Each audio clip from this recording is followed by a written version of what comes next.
Своите први позначајни чекори, движењето на монасите во Македонија ги прави во времето на дејноста на Свети Климент Охридски и Свети Наум, учениците на словенските просветители Кирил и Методиј. Кон крајот на 9 век, на бреговите на Охридското езеро тие основаат своји манастири. Околу овие манастири се собираат монаси, свештеници и ученици, кои заедно со Климента и Наума учествуваат во организираната дејност на полето на културата и просветата, удирајќи ги темелите на првиот словенски универзитет и ширејќи писменост на мајчин јазик меѓу словенското население.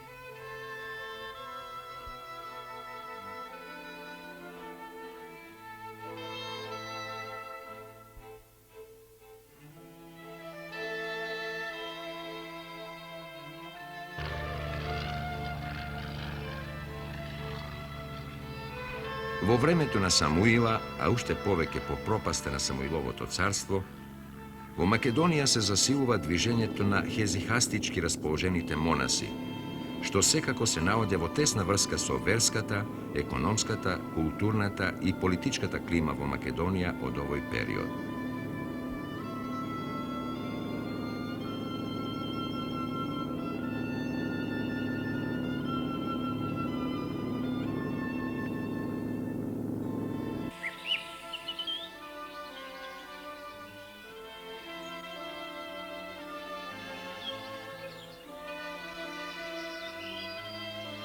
Мноштвото монаси, барајки мир, се населуваат во пештери што се наоѓаат во непристапни предели подалеку од населени места.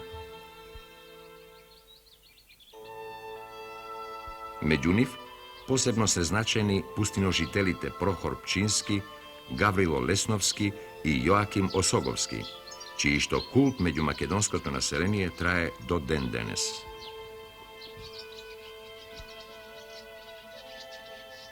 Позната е легендата за животот на Свети Прохор Пчински, кој проживеал многу години во мала пештера што се наоѓала во страната Жеглиговска, во местноста на Горичка. Оваа пештера постои и денес, скоро во својата првобитна форма, адаптирана во мала црква во која не бил изведен фреско живопис.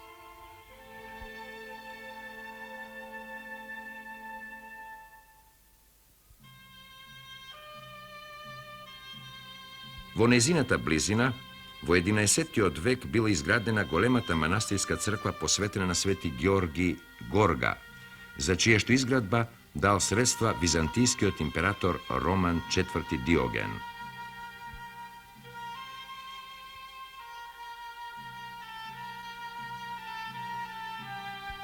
И во житието на Гаврило Лесновски стои запишано дека пред да биде замонашен, тој се подвизавал во пештера што се наоѓала во местноста Лесново, во регионот на Злетово. Интересно ќе биде ако укажеме дека пред известно време токму во оваа местност овчарчиња во игра откриле една голема пештера, која поради наполно затрупаниот влез досега останала непозната. Пештерата е прилично голема, а се наоѓа само на околу 100 метри од денешната манастирска црква посветена на Свети Архангел Михаил и пустиножителот Гаврило Лесновски.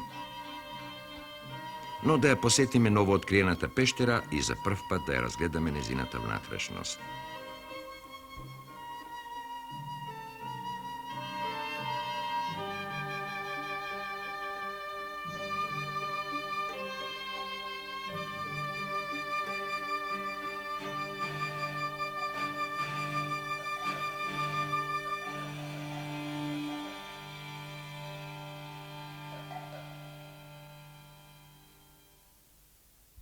Отворот е скоро наполно затворен, така што тешко се провлекуваме внатре.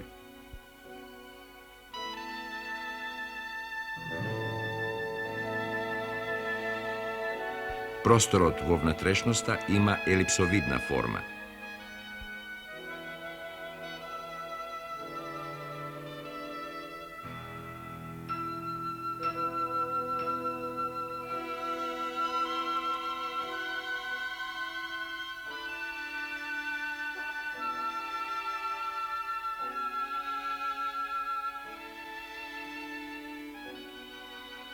На карпите се вдлабнати ниши за апсидата, проскомодијата и ѓаконикот.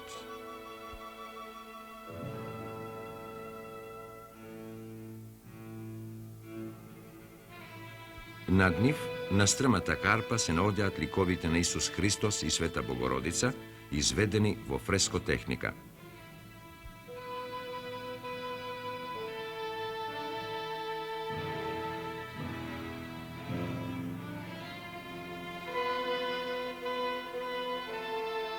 Под ликовите се наоѓа долга лента, на која во 2 реда е испишан надпис.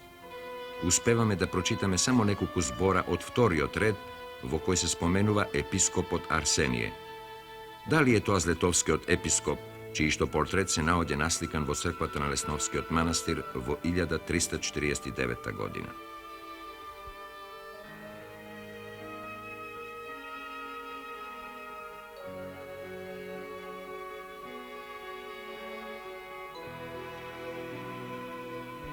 Во десниот агол на пештерата е сместен голем од камења иззидан гроб.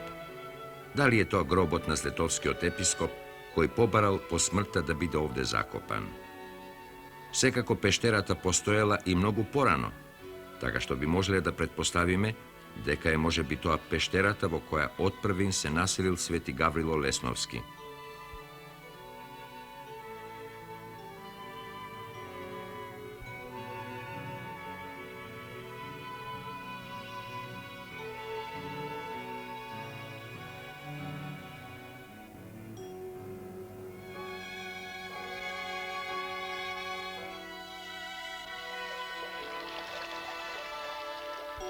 Во наредниот период, од 12-тиот до крајот на 14-тиот век, во Македонија били изградени повеќе пештерни цркви, од кои еден поголем број останале сочувани и до денес. Меѓу нив, најатрактивна е пештерната црква што се наоѓа длабоко во кањонот на реката Бабуна, во регионот на Титов Велес, која во населението од овој крај е позната под името Маркова црква.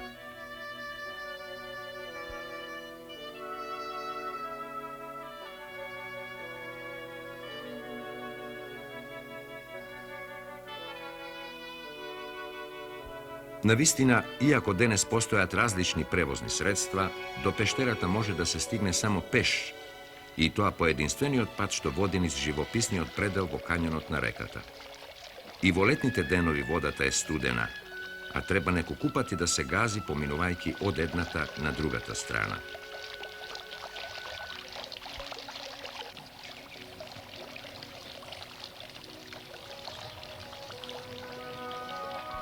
Целиот овој предел што го затвораат од двете страни стрми карпи, меѓу кои Кривулка, Бистрата Бабуна, изобилува со поголеми и помали пештери, чиишто отвори се свртени кон коритото на реката.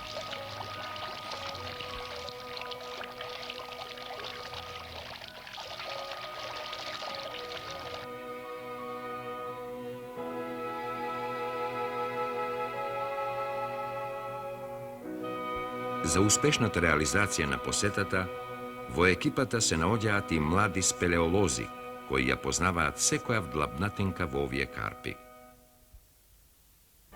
За да се види пештерата, треба да се стигне во подножјето на високата карпа. Тоа е тешко и се прави со големи напори.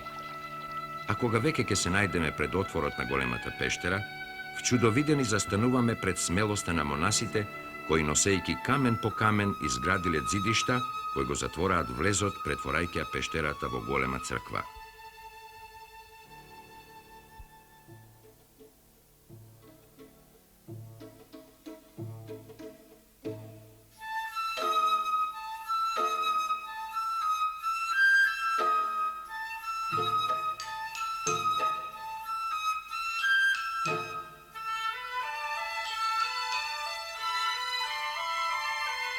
Она што посебно ќе го привлече нашето внимание, секако се остатоците од фреско живописот изведен по карпите на пештерата и изградените ѕидови. Фреско живописот е прилично оштетен, но сепак наоѓаме и добро зачувани фигури на одделни светители и цели композиции.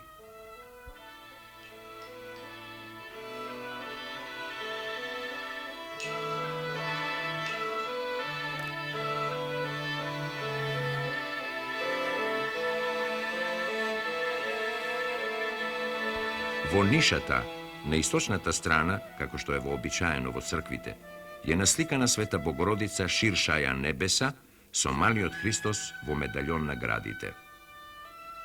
Од композицијата Благовештение останале и двете фигури на Света Богородица и Архангелот Гаврил, кои во позната поза ја донесува благата вест. Делумно е сочувана и композицијата на Вознесението, од која останале неколку фигури на апостолите, а другите се тешко оштетени.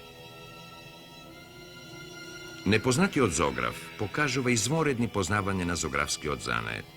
Дури и повеќе од тоа, тој е талентиран сликар кој ги познава сите тајни на сликарството, не заостанувајќи зад новите струења кои со себе го носат од поодамне искажаното настојување за наративен третман на фигурите во композицијата. И по толку векови на запуштеност на пештерната црква, неговиот колорит е интензивен. Непознатиот зограф поставува широки пластични осенчувања, што им даваат на фигурите особена убавина, приближувајќи ги до творбите на познатите мајстори од периодот на 14 век, времето кога сметаме дека творел зографот на пештерната Маркова црква.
Во кањонот на река Каменица, која што се влива во Црна река, високо во стените се наоѓа природна пештера.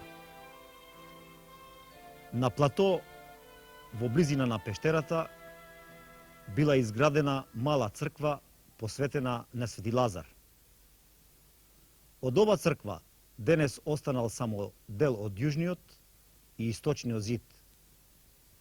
Она што е најдрагоцено во црквата секако се остатоците од фреско живописот, кој врз основа на стилот му припаѓа на периодот од втората половина на 14 век. Зографот на овој живопис покажува смел цртеж и интересен колорит, што го вбројува меѓу оние зографи кои што во периодот на втората половина од 14 век работеле по многобројните цркви во Македонија.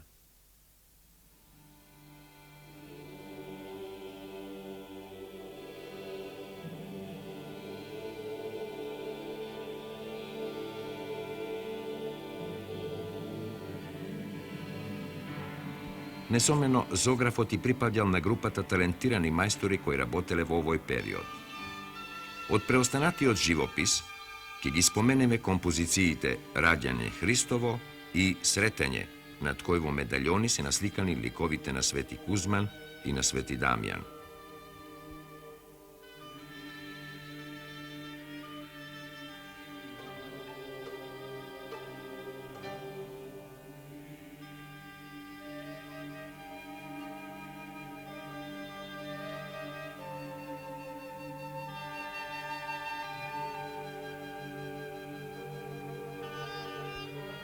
Во апсидата, пресечена на половина, се наоѓа Света Богородица со малиот Христос на градите, а над неа тешко оштетен Исус Христос Емануил.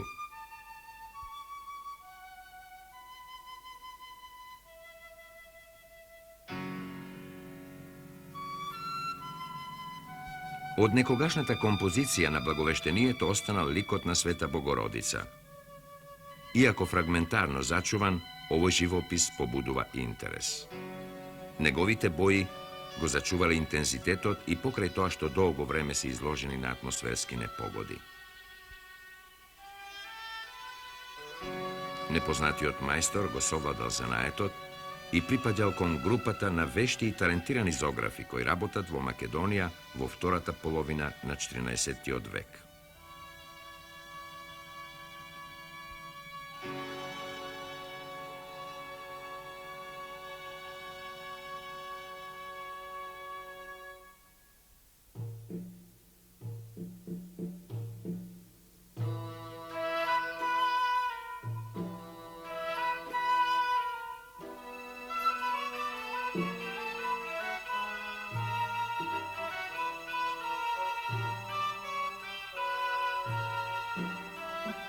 Во регионот на градот Струга, во близината на селото Вишни, се наоѓа голема природна пештера која била претворена во црква.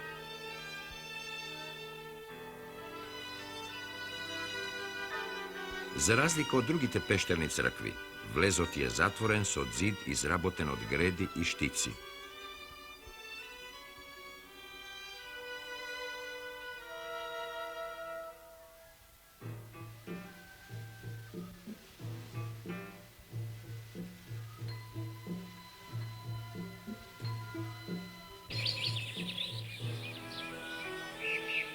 Живописната околина, црвените и сиви карпи го прават интересен овој предел кој бил избран од монашко братство за место на подвизување. Близината на градот Струга и пештерните цркви на бреговите на Охридското езеро биле единствените погодности на монасите.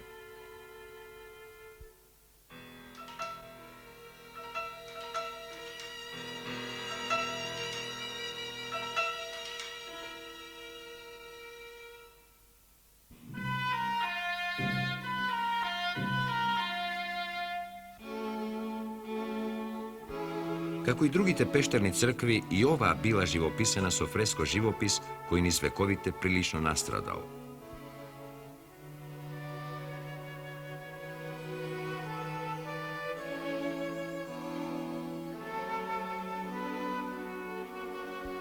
Од зачуваните ликови останале Света Богородица ширшаја небеса, неколку светители од Великиот вход, композицијата Вознесение, како и ликот на Света Петка и други маченици. Судејќи по стилот, непознатиот зограф работел во периодот од крајот на 14-тиот век. Неговиот цртеж и колорит зборуваат дека поминал солидна обука во зографска работилница, која ги следела новите движења во сликарството во Македонија во тој период.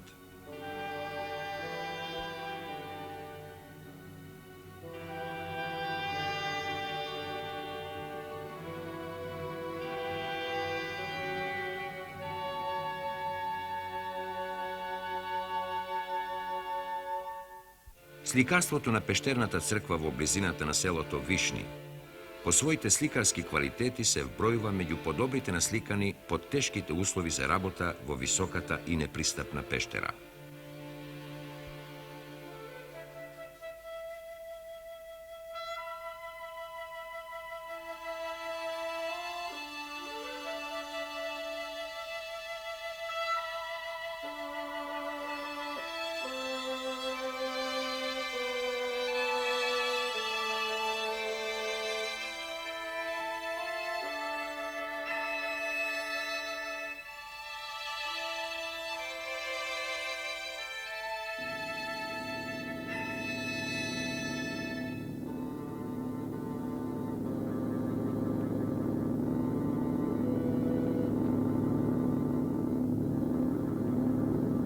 Барајки скришни места, Македонските монаси навистина откриле пештери кои по својата местоположба спаѓаат меѓу најнедостапните.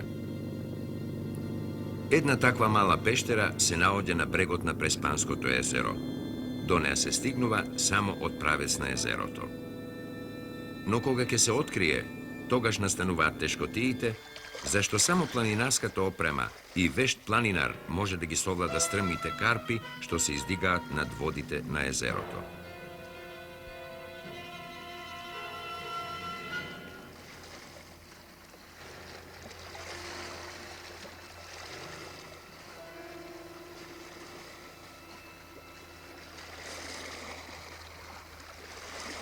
Качувањето кон пештерата е навистина тешко, но желбата да се сними незината внатрешност помага да се совладаат сите тешкотии.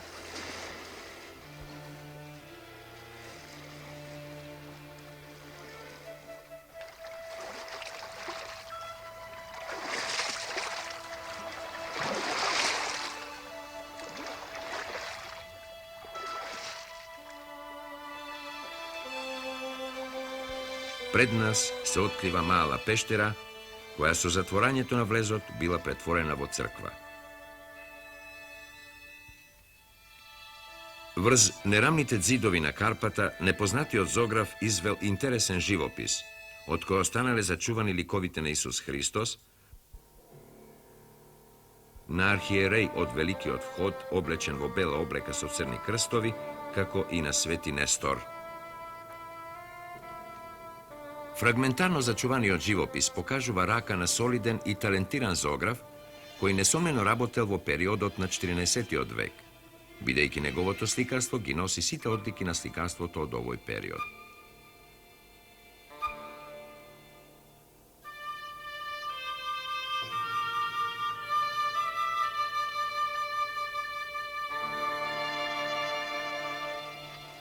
Пештерната црква на брегот на Преспанското езеро не била осамена појава во овој регион.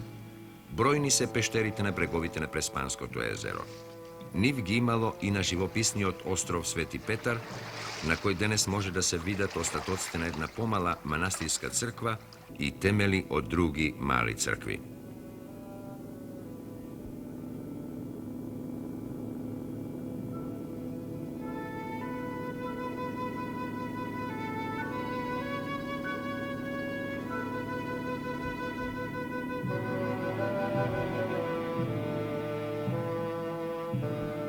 Пештерните цркви, изградени во различни краишта на Македонија, заедно со тие на бреговите на Охридското езеро, што ги разгледувавме посебно, сочинуваат една значајна група споменици на културата во рамките на културното богатство на македонскиот народ.